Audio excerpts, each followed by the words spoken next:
Buenos días. Nos da mucho gusto amanecer aquí en Tlaxcala. Ya llevamos a cabo la reunión de seguridad temprano y ahora vamos a informar, como lo hacemos todas las mañanas. Vamos a escuchar el informe del ciudadano gobernador Marco Antonio Mena Rodríguez, gobernador del estado de Tlaxcala. También nos va a informar el general Luis Crescencio Sandoval González, secretario de la Defensa Nacional. Vamos a tener también el informe de salud nacional. Va a informar el doctor Hugo López-Gatell y vamos a tener un informe del Coordinador Nacional de Protección Civil, David León Romero. Esos son los 4 temas, las 4 intervenciones, y al final contestamos las preguntas de ustedes. Comenzamos.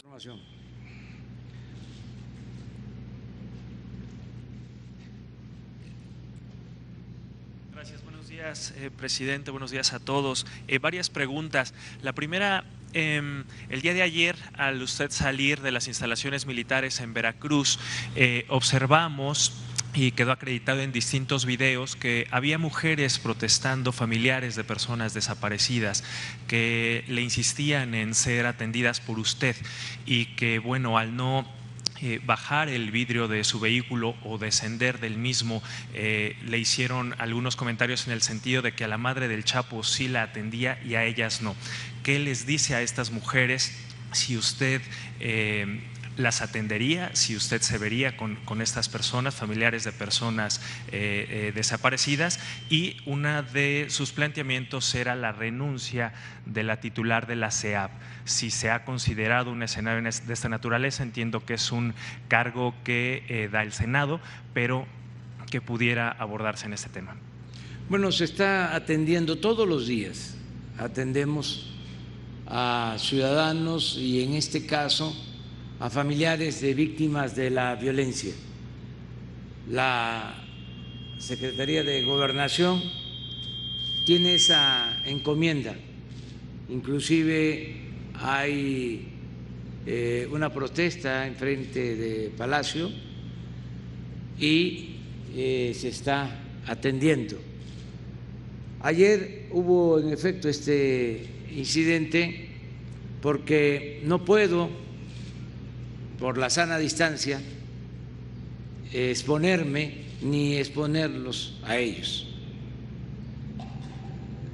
Lamento mucho que esto haya pasado. Es muy incómoda, entre otras cosas, esta situación de cuidado y de sana distancia. No podemos acercarnos mucho.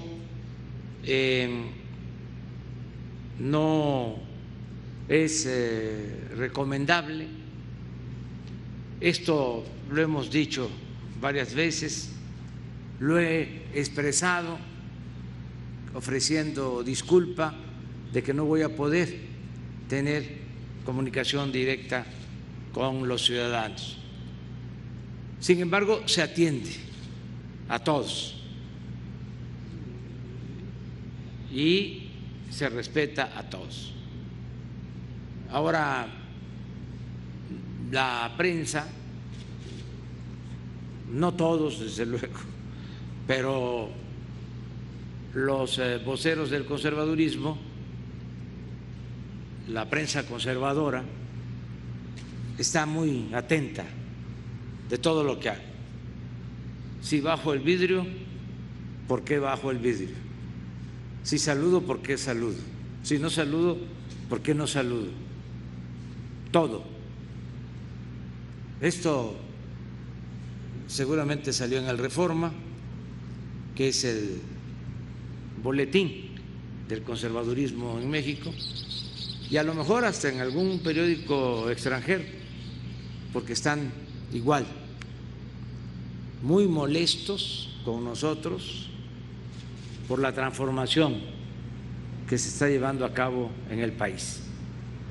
Como ya no mandan los potentados en México, como ya no se permite la corrupción, están muy molestos. Y estos medios que callaban cuando saqueaban al país, pues ahora son opositores. Eso es lo que está sucediendo. Tengo que andar brincando obstáculos, evadiendo el acoso, evitando caer en provocaciones, porque están muy encorajados, muy enojados. Entonces, les vuelvo a decir, vuelvo a llamar a la calma, a que se serenen los del periódico Reforma y otros medios, y que entiendan que nosotros ganamos o triunfamos porque el pueblo nos dio su confianza para transformar a México, para acabar con la corrupción, y que a los que ellos defienden, me refiero al Reforma, que defiende a grupos de intereses creados y a otros medios de comunicación nacionales y extranjeros, pues que no vamos nosotros a dar ni un paso atrás, porque tenemos el compromiso de transformar al país, de desterrar la corrupción de México. Vamos a acabar con la corrupción. Entonces, no vamos a titubear, vamos a continuar transformando, y se termina el saqueo. Ahora hay inconformidad porque las empresas eléctricas particulares, extranjeras, sobre todo las españolas, tenían el gran negocio de cobrar a precios elevadísimos la energía eléctrica, se les tenía que pagar hasta subsidios, estaban en un plan en contubernio con las autoridades para destruir así a la Comisión Federal de Electricidad, a la empresa pública de México, de la nación. Entonces, estamos poniendo orden. Ya México no es tierra de conquista y eso los tiene muy molestos.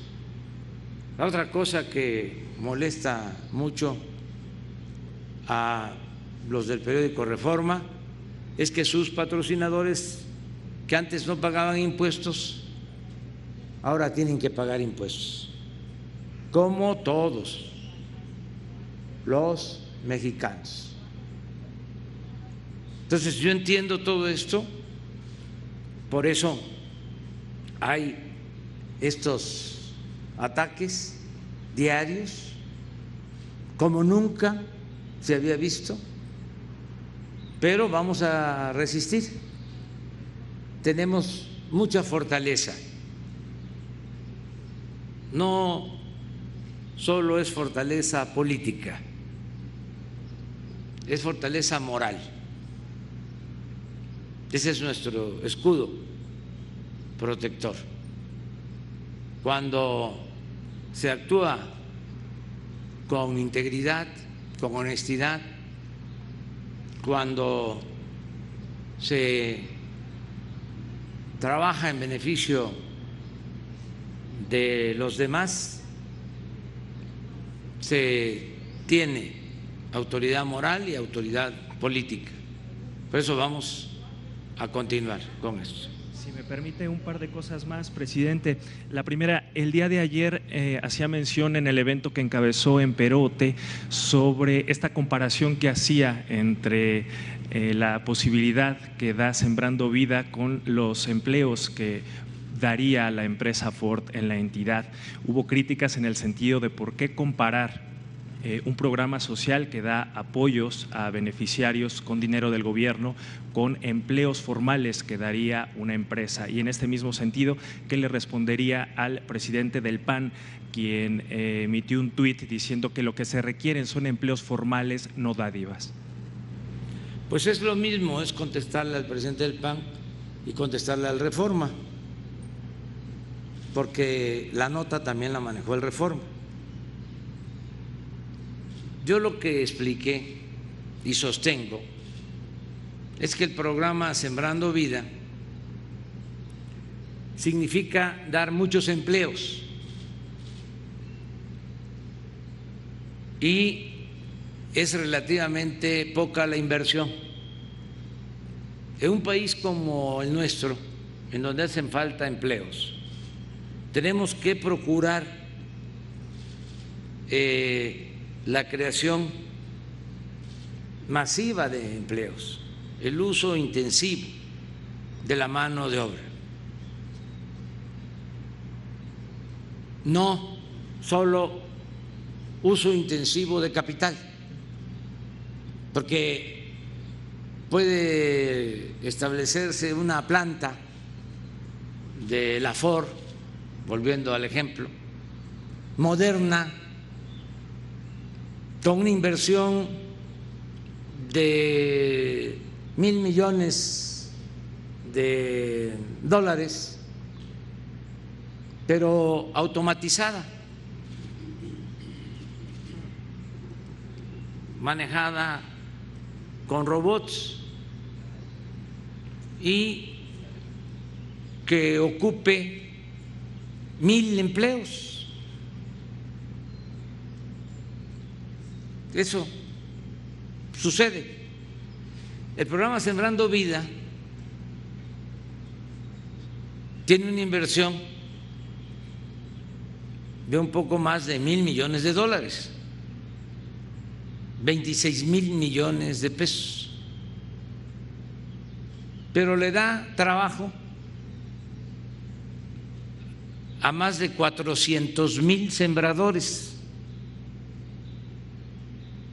Claro,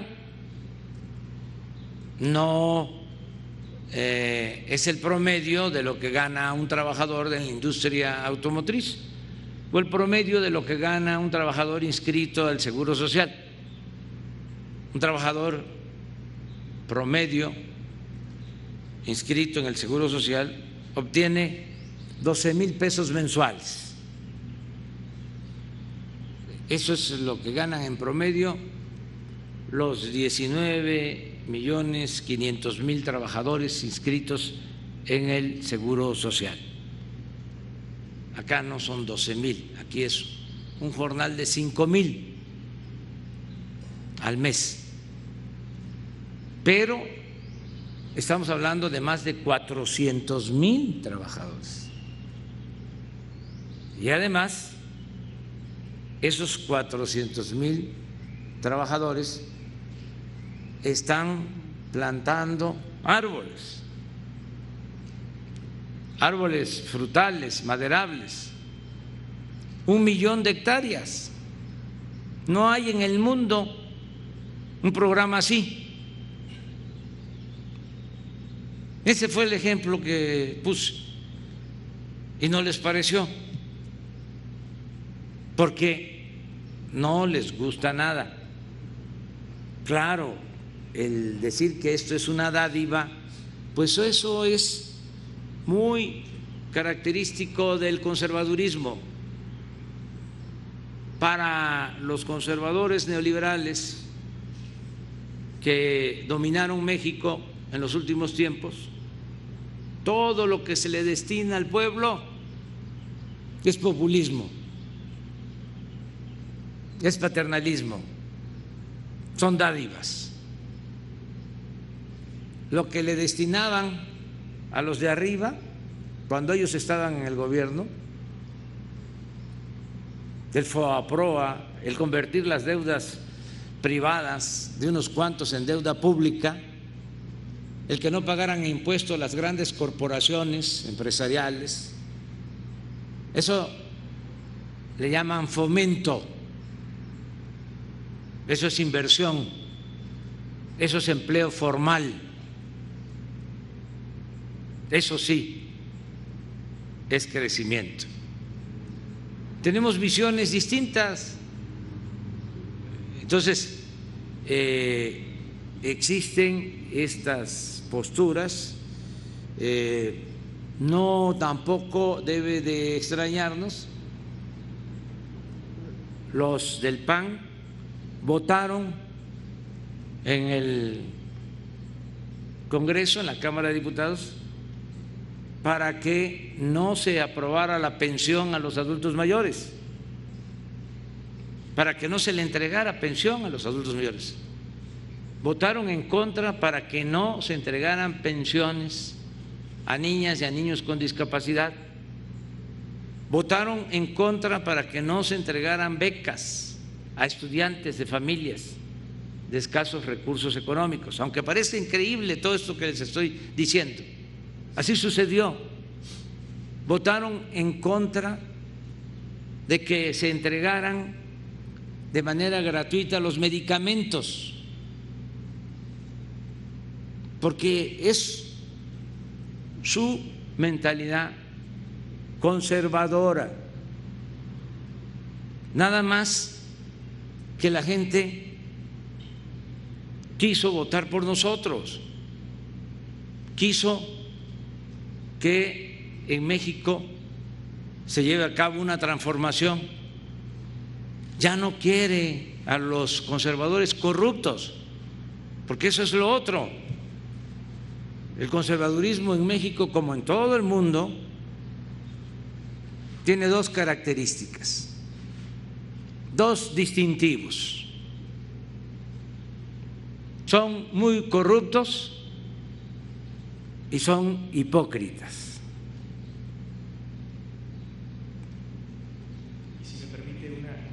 Presidente, hablando precisamente de corrupción, en los últimos días hemos sabido que la actual dirigencia de Morena ha denunciado a la anterior dirigencia de Morena que encabezó Jade Kolpolevsky por obras y servicios por alrededor de 400 millones de pesos que aparentemente hay irregularidades en su uso.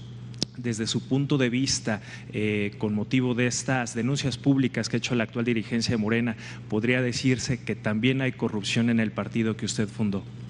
No, me corresponde a mí hablar sobre los partidos en cuanto al manejo interno de sus finanzas, pero yo recomendaría que si hay pruebas de irregularidades, de casos probables de corrupción, que se presenten denuncias y que la autoridad competente lo resuelva, y que cuidemos todos que no haya corrupción en México, que no se permita la corrupción, que limpiemos de corrupción al país. Ese es el propósito principal de este gobierno. Por eso,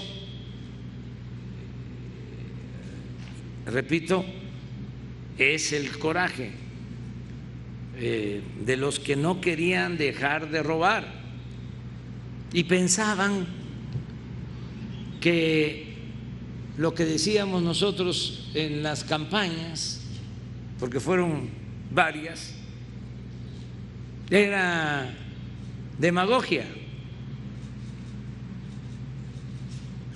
Hubo un tiempo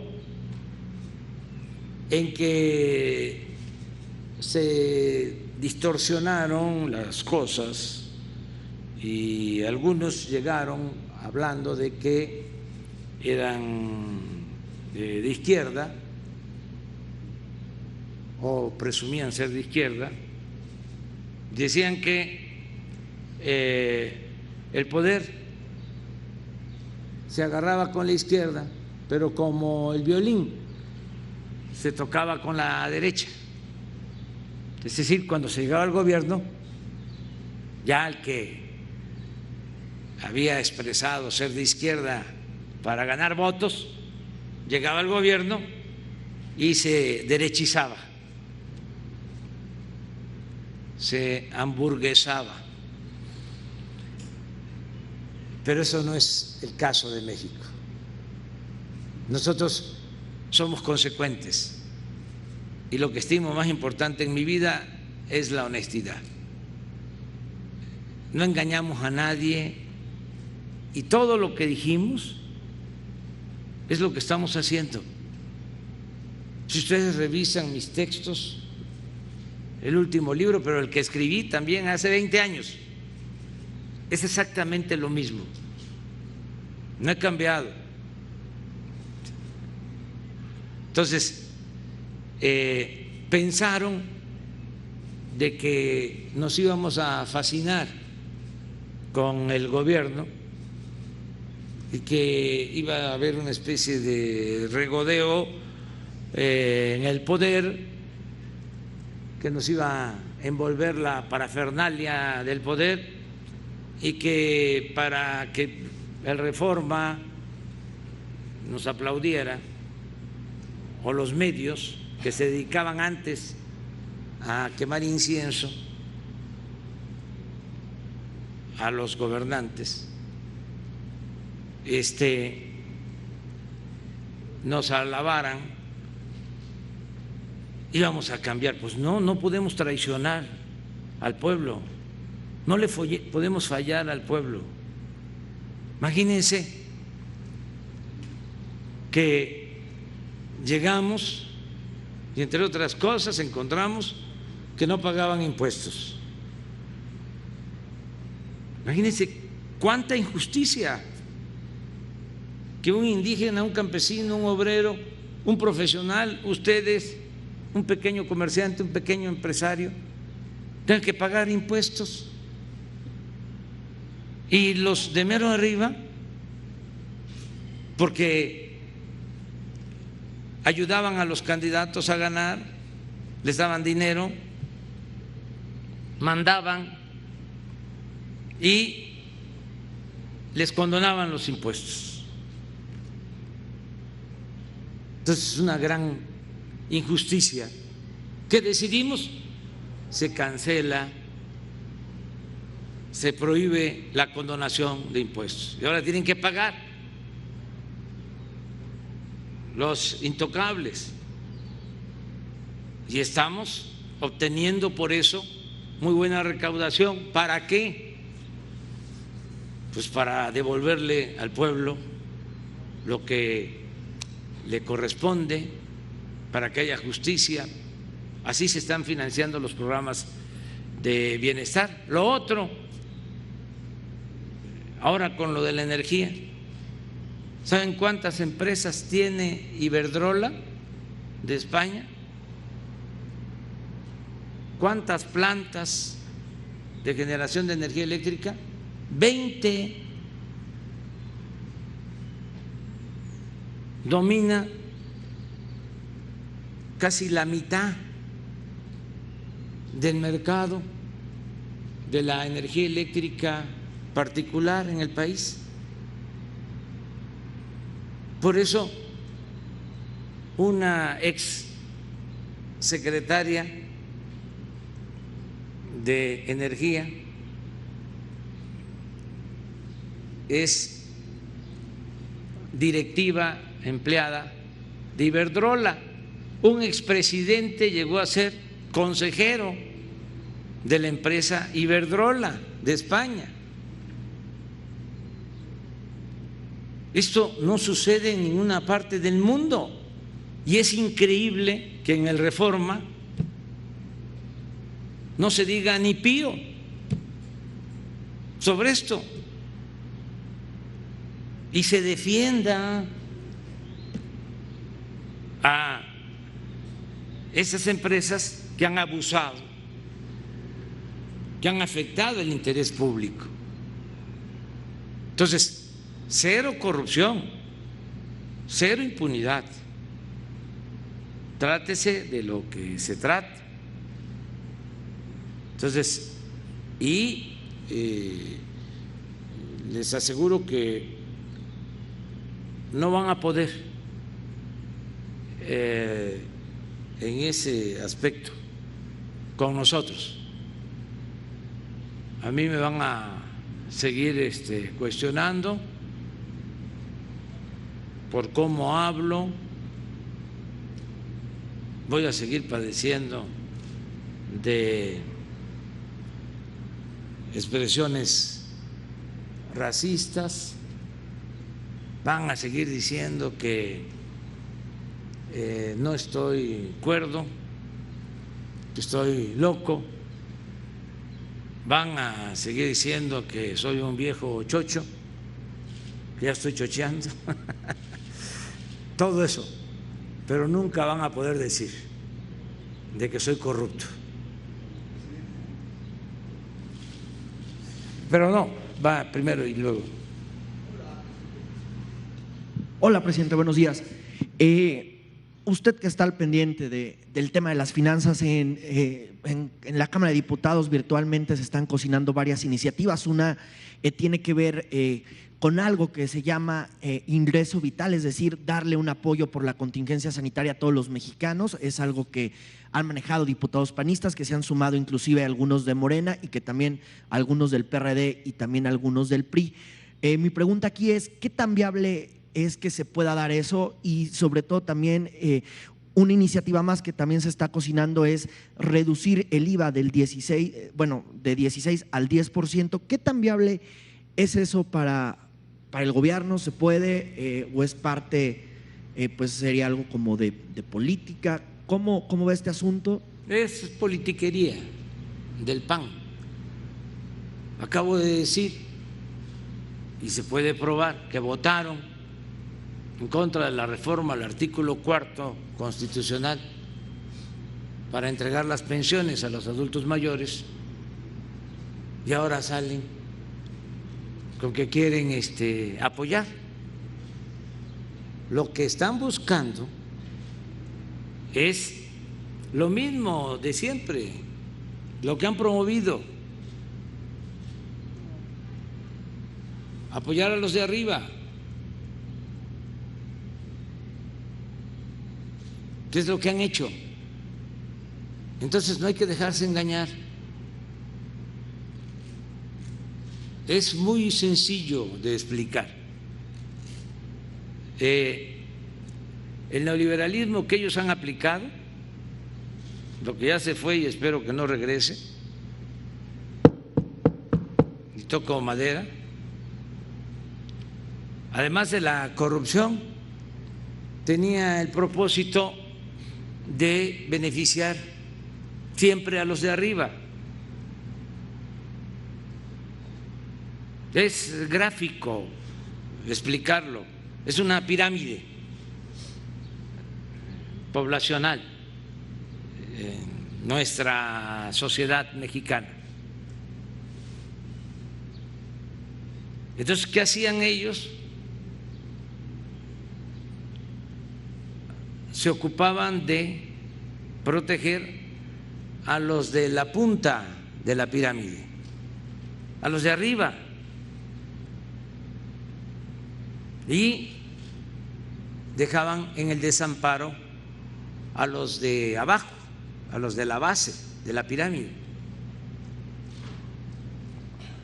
¿Saben cuándo volteaban a ver a los de la base de la pirámide, al pueblo raso? Cuando necesitaban los votos. Era cuando entregaban las despensas, el frijol con gorgojo, nada más en temporada. Todo lo demás era para los potentados. Ahora es distinto. Volviendo a la figura de la pirámide, ahora primero es la base. Todo lo que podamos hacer por ayudar a los de abajo. Y esto no significa dejar sin atención a los de arriba. Significa apoyar abajo para que sí se fortalece la economía popular. Si hay recursos abajo, va a haber más capacidad de consumo y esto va a ayudar a que la gente tenga más poder adquisitivo y se beneficie el comercio y se beneficien las industrias. Es una concepción económica completamente distinta. Entonces tampoco es viable esta iniciativa que plantea reducir el IVA del 16 al 10%. No, porque que esa la presentó Eduardo Aguilar de Morena, me parece, en el Senado, y hay una más que está ahí en la cancha pero de San Lázaro. Nosotros lo que consideramos es que si no aumentamos los impuestos, como lo hicieron los neoliberales, que ese es mi compromiso, con eso se apoya mucho a la gente. Y procurando que paguen los impuestos, los de arriba. La semana próxima voy a dar a conocer un fraude de 48,000 millones de pesos que cometieron factureros en el sexenio pasado. Un paquete nada más. Por cierto, de eso tampoco el Reforma dijo nada, nunca. ¿Y en ese fraude estaban coludidos autoridades de Hacienda? Claro que sí. ¿Del gobierno pasado? Sí, y del otro.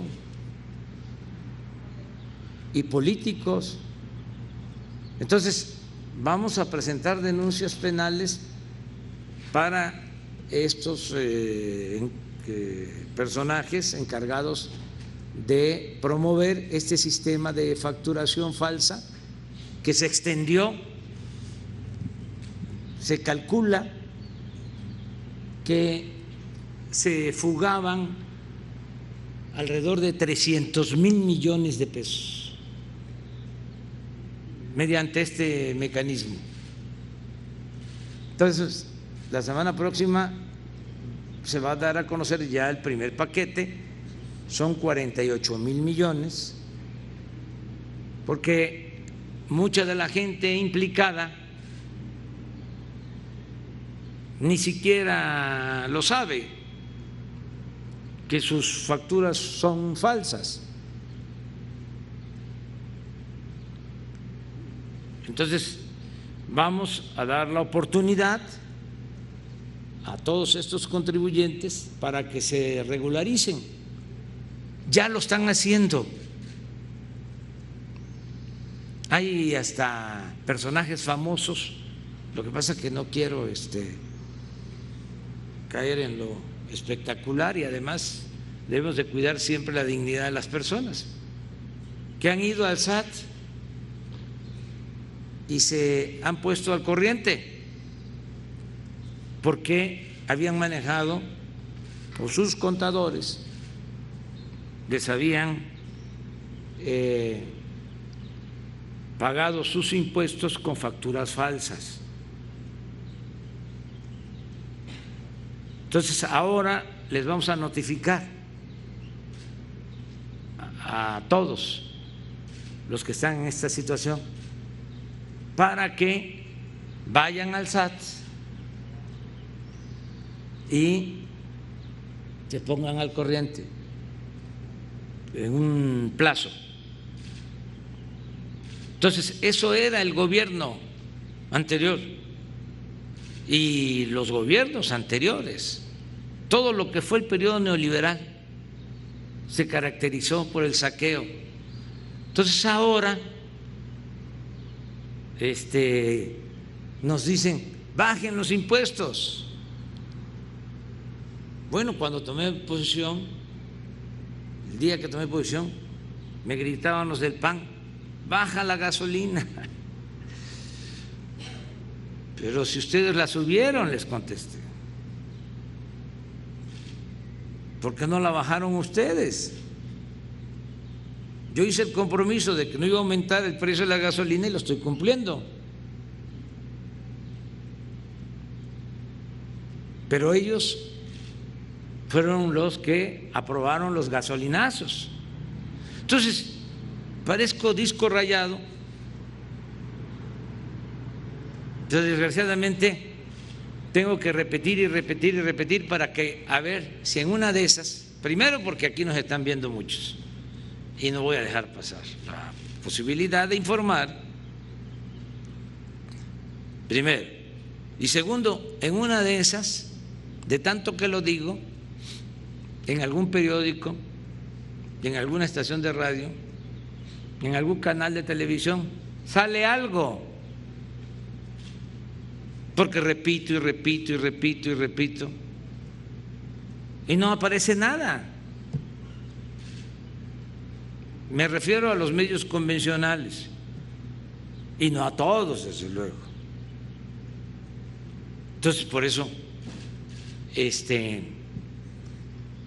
tengo que estar insistiendo. La diferencia de un escritor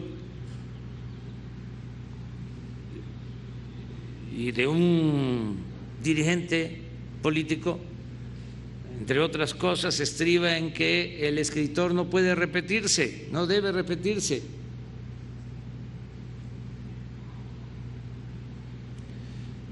El dirigente político tiene que repetir y repetir porque su labor es de pedagogía política, es de información, de orientación, de concientización. Entonces, por eso hablamos. Y muchas otras cosas que van a surgir. Esto de que los gobernadores del PAN se reúnen, pues es legítimo, pero desde luego tiene un propósito electoral. Vienen las elecciones y quieren echarle la culpa al gobierno federal. Y ahora sí que, como diría el clásico del panismo, ¿y yo por qué? Si ellos no están haciendo bien las cosas, si dicen que no les alcanza el presupuesto, pues que apliquen medidas de austeridad, de esos que se reunieron, todavía tienen los aviones privados y están contratando deuda y siguen gastando como si viviésemos en los tiempos del derroche, de los gastos superfluos. No se aprietan el cinturón. Nosotros les estamos entregando lo que por ley les corresponde, las participaciones federales, puntualmente. Tienen recursos para que no vayan a decir de que no les damos su presupuesto. Todos tienen puntualmente sus transferencias de recursos. Oiga, y una pregunta más. En los últimos días hemos estado viendo, pues de nueva cuenta, problemas con las policías municipales, historias desde que mataron a un chavito en Oaxaca por el simple hecho de estar en una moto, por una equivocación, de policías municipales presuntamente vinculadas con la delincuencia organizada en Jalisco. ¿Qué va a pasar con el tema de las policías municipales? ¿Cómo va a presionar el gobierno federal a mejorar estos cuerpos policiales que casi siempre se convierten en noticia y son los que mayormente están generando problemas de seguridad en el país. Las autoridades municipales y los gobiernos estatales están trabajando en eso. Y sí, en efecto, ahí hace falta más atención de policías municipales, de los policías en los estados. Y esto no es un invento. En las encuestas que se llevan a cabo, cuando se le pregunta a la gente en qué policía confía, bueno, el pueblo de México confía más en las Fuerzas Armadas, confía en Marina, la Secretaría de Marina y en la Secretaría de la Defensa. Traen como 80% de aceptación. Y luego está la Guardia Nacional, y luego las policías estatales y las municipales hasta abajo.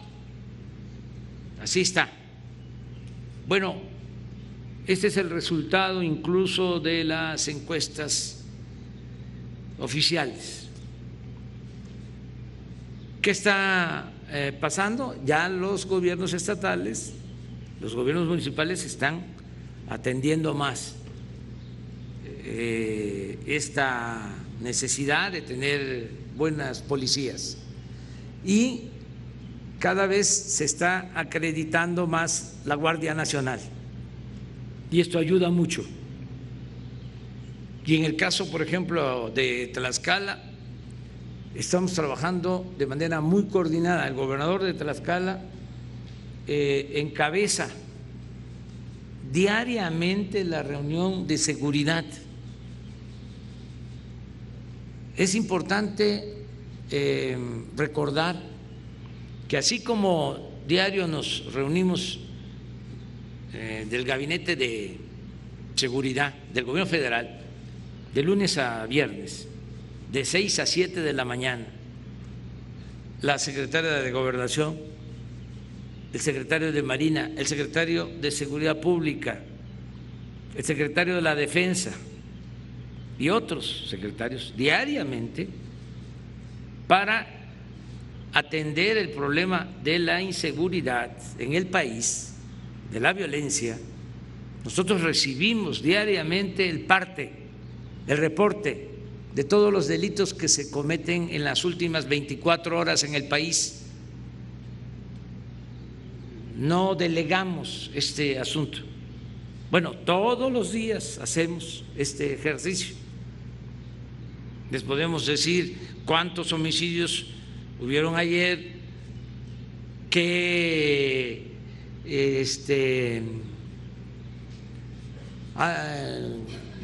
asunto extraordinario pasó o sucedió en el caso de homicidios que nos llamó la atención ayer, ¿sí?, con los datos que revisamos hoy en la mañana. ¿Sí? Todos los días. Ayer hubieron, si no me equivoco, 63 homicidios. 66. Pero quieren que les diga cuál fue el dato fuera de lo normal, de lo extraordinario, que de los 66 homicidios, solo 3 se registraron en Guanajuato. Algo que tenía tiempo no se veía. Eso diario. Bueno, pero esa reunión diaria que hacemos por la mañana se reproduce, se replica en los estados. No todos los gobernadores asisten a hacer esa reunión, a participar en esa reunión. El gobernador Mena de Tlaxcala asiste siempre. Estos gobernadores que no se levantan temprano, o sea, con todo respeto. Y lo que hacen es que delegan, pero nos consta que el gobernador de Tlaxcala, el gobernador de Chiapas, el gobernador de Campeche, el gobernador de Tabasco, diario sobre el tema. Y esto ayuda mucho porque sumamos esfuerzos. Son policías municipales, policías estatales y las Fuerzas Armadas, la Guardia Nacional, así, juntos, para garantizar la paz, la tranquilidad, para darle seguridad a los ciudadanos, que ese es nuestro trabajo, independientemente de qué partido venimos. Ya estando en el gobierno, tenemos que actuar de manera conjunta. Entonces, hay gobernadores que no participan en estas reuniones, la mayoría sí. Siempre están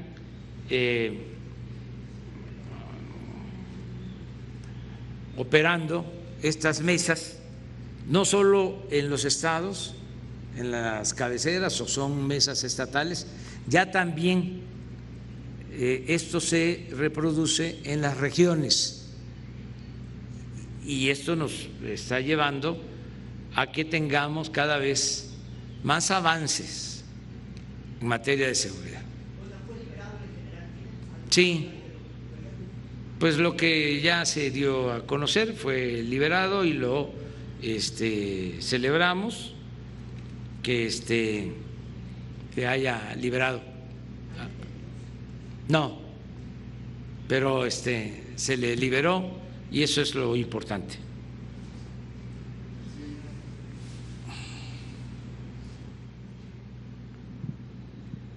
Mi jefe de la Nación, muy buenos días. Buenos días a quien nos ve y a quien nos escucha. Carlos Pozos, Lord Molécula Oficial.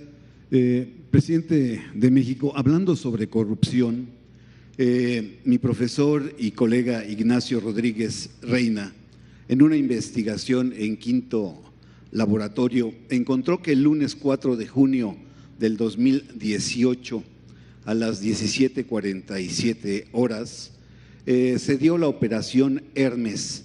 Esta operación la ordenó el titular de la UIF, Orlando Suárez López. Ordenó que 722 cuentas bancarias fueran descongeladas de la Comisión Nacional de Bancaria y de Valores por un total de 1,000 millones de pesos y 18 millones de dólares que favorecían o favorecieron al narcotráfico y a empresas ligadas con la corrupción de la estafa maestra. Mi pregunta es, señor presidente, este funcionario Orlando Suárez y su jefe José Antonio González Anaya, exdirector de Petróleos Mexicanos, exsecretario de Hacienda y cuñado de Carlos Salinas de Gortari, pudiera ser citado actualmente a declarar por qué motivo ordenó la autorización de descongelación de estas cuentas bancarias? Bueno, esa es una investigación que entiendo está llevando a cabo la Fiscalía General de la República. Y ellos seguramente van a informar sobre estos casos. La verdad, estaba el país muy mal gobernado, dominado por las mafias, por la delincuencia común y la delincuencia de cuello blanco. Una característica era el contubernio entre autoridades y traficantes de influencia. Bueno, regreso a lo mismo. a los lugares comunes, dirían los críticos literarios. No se dice nada en los medios de que está preso el que fue secretario de Seguridad Pública durante el gobierno de Felipe Calderón.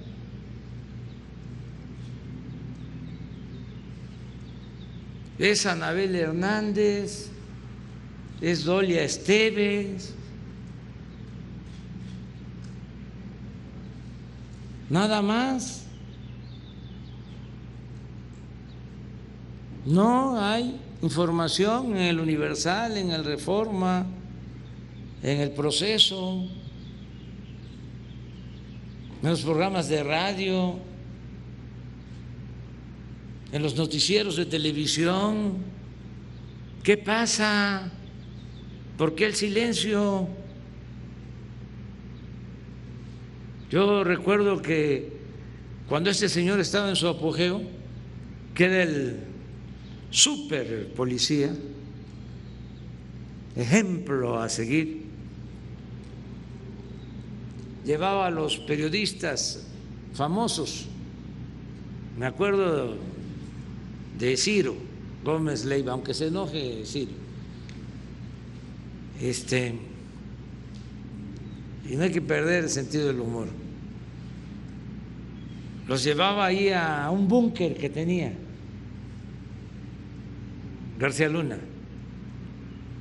Ya ven cómo simulaban con aparatos, monitores. Eran como, ¿cómo le llaman a los centros estos de seguridad? Sí, pero este era como el C21, es como mi iPhone 26. Y salían de ahí, sorprendidos, admirados, todos ellos. En ese entonces creo que estaban en Milenio, iban por grupo, eran tours que les daba García Luna, y aplausos. ¿Y ahora? ¿Y dónde está la autocrítica? ¿Y por qué no ofrecen disculpa?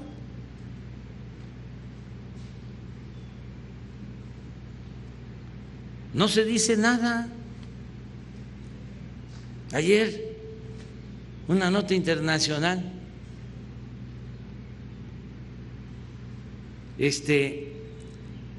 exoneran al rey de España.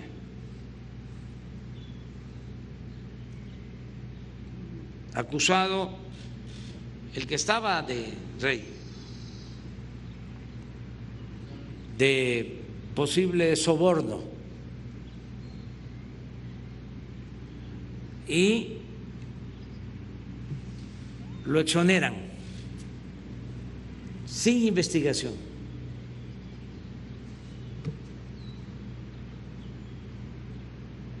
Y no hay nota ni en El País.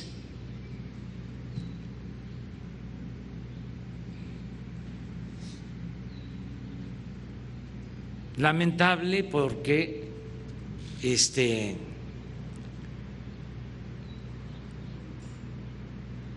se ocupan de nosotros diario.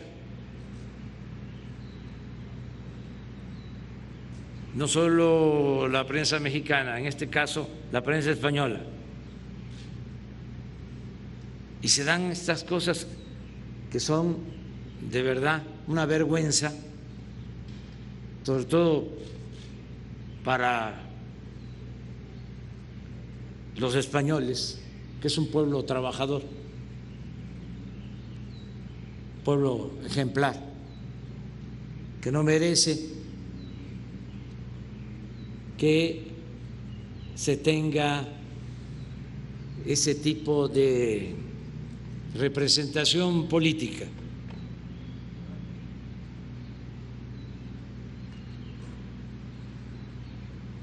no se sabe nada, porque no solo es el conservadurismo en México el que controla los medios, el conservadurismo en el mundo controla la prensa conservadora, a los medios conservadores. También ese es un asunto que hay que analizar, el control de los medios de información en el mundo. Entonces, es mucho el desbalance. Son muy pocos los medios de información, vamos a decir, objetivos, profesionales, con ética, sino están totalmente inclinados a proteger intereses de grupos económicos y políticos. Pero es un fenómeno mundial, no solo México. Por eso, que vivan las benditas redes sociales, porque es lo único que hay. Aún con los bots, de todas maneras la gente puede expresarse con libertad. Tiene la gente esa posibilidad de utilizar las redes sociales. Antes no existían las redes sociales. Presidente, mi segunda pregunta. La semana pasada se le preguntó a usted sobre el incorruptible Círculo Rojo y de ahí usted nos compartió la existencia del documento titulado BOA, en donde se hace hincapié sobre las próximas elecciones del 6 de julio del 2021. Entiendo que el consejero presidente del INE, Lorenzo Córdoba, él mismo ha dicho que se reunió en 3 o 4 ocasiones con el expresidente Enrique Peña Nieto. Yo quisiera preguntarle si es posible que este funcionario público, Lorenzo Córdoba, pudiera ser convocado para asistir a alguna de las mañaneras para que nos diga cuál va a ser el costo económico de las próximas elecciones, cuál será el padrón electoral, qué facilidades se les va a dar a los mexicanos en el extranjero y si ya no se va a permitir que comentarios a la noticia disfrazados de información con un sesgo de campaña política se pueda dar en los próximos procesos electorales.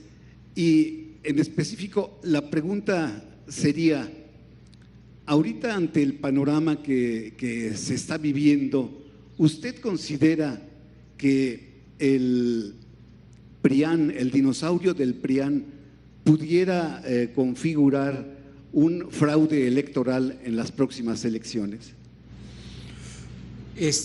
Lo del INE es un organismo autónomo, independiente. Nosotros no podemos pedirle que informe en esta mañanera.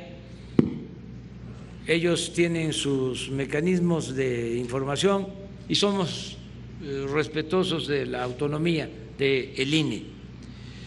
Acerca de la posibilidad de un fraude hacia adelante,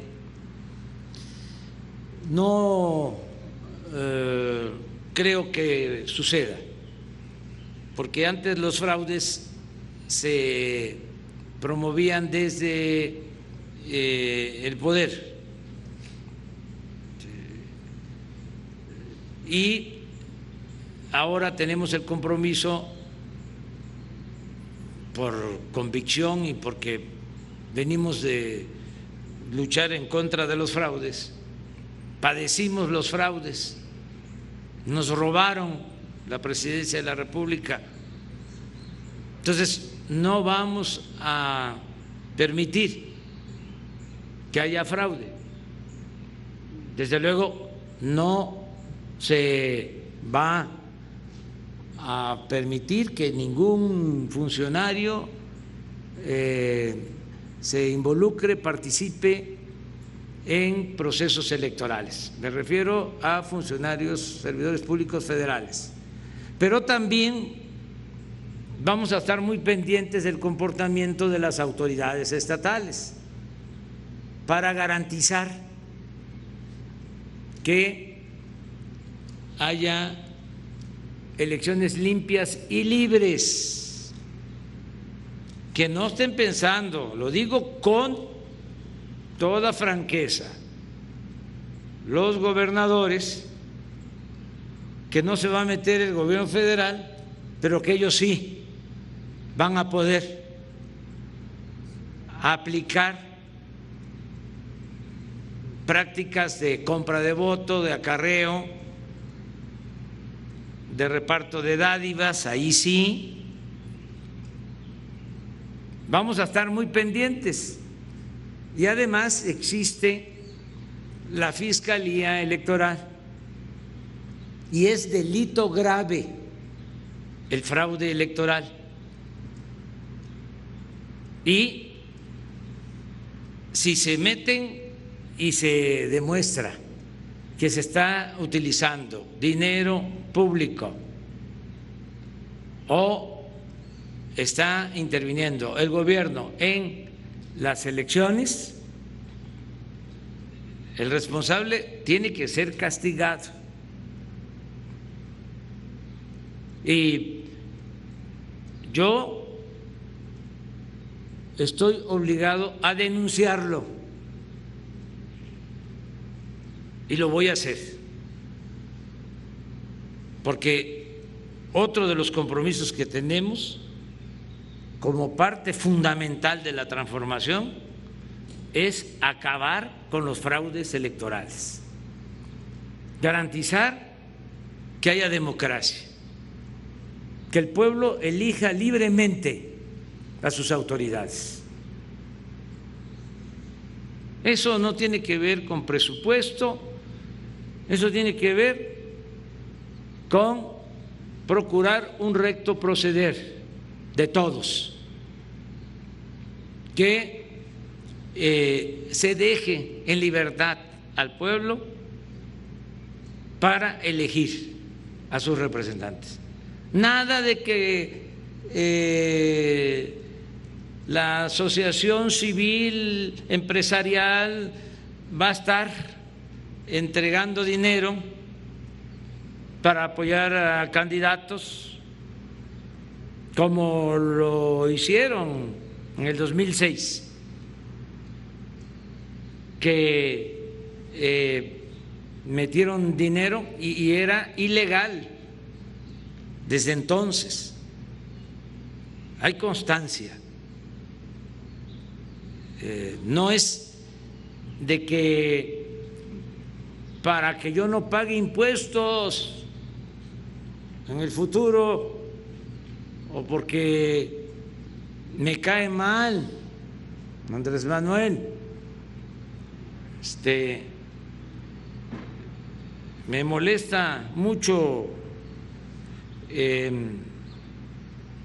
no quiero que gobierne México un comunista, entonces pues vamos a aportar dinero para comprar votos, para comprar espacios en radio, en televisión, para hacer campañas negras, guerra sucia. Todo eso lo vamos a estar viendo y denunciando. Vale más decirlo desde ahora para que no estén pensando que nos vamos a quedar callados.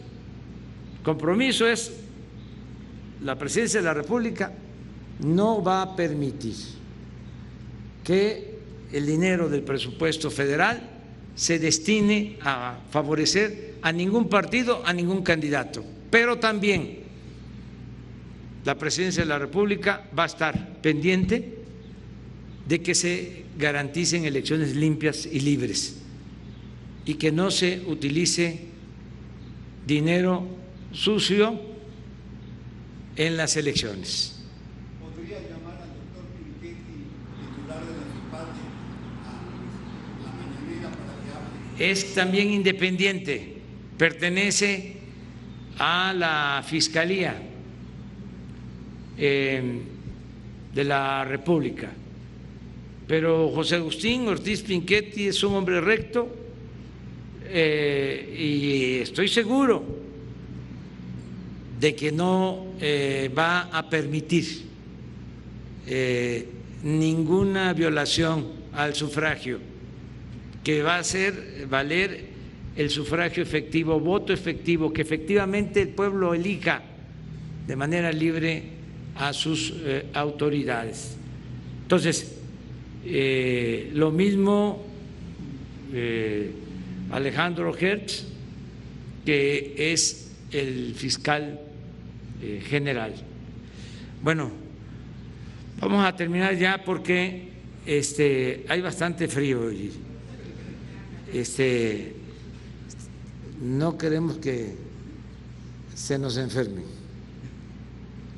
Nos vemos mañana en Puebla. Muchas gracias al ciudadano gobernador. Muchas gracias a todos.